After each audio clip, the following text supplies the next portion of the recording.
যুবসাথী যারা পেয়েছেন অভিনন্দন, বাকি আছে যারা তারাও পাবেন।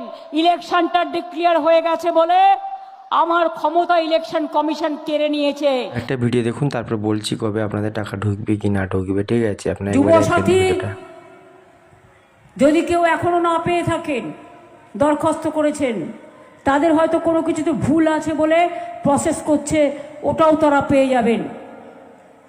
এটা ভিক্ষা বা ভাতা নয়, এটা ছেলে মেয়েরা কলেজে গেলে একটু পকেট খরচা লাগে, তাই সেটা পেলে তারা একটু চা খেতে পারে, একটু ক্যান্টিনে গিয়ে খাবার খেতে পারে।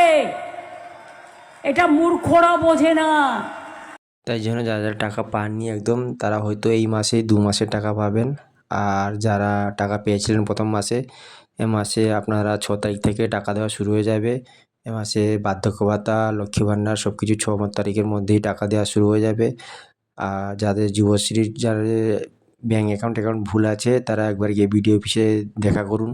আর যাদের ঠিক আছে, অফলাইনে দিয়েছিলেন টাকা পাওনি, তারা সবাই টাকা পাবে এ মাস থেকে। এ মাসের 6 তারিখ পর থেকে আপনাদের টাকা দেওয়া শুরু হয়ে যাবে। যাদের সামনের মাসে ঢোকেনি তাদের 2 মাসের টাকা একসাথে দিতে পারে। আর যারা পেয়ে গেছো তারাও এ মাসের থেকে টাকা পাবে, তাই জন্য কোনো চিন্তার কোনো কারণ নেই। একটু শুধু লেট হচ্ছে কারণ এই ইলেকশানের জন্য, ঠিক আছে? কেউ আলাদা হুজুগে মাথা দিতে যাবেন না। আর এইরকম ইনফরমেটিভ ভিডিও পাওয়ার জন্য আমার চ্যানেলটাকে লাইক এবং সাবস্ক্রাইব করে দিন।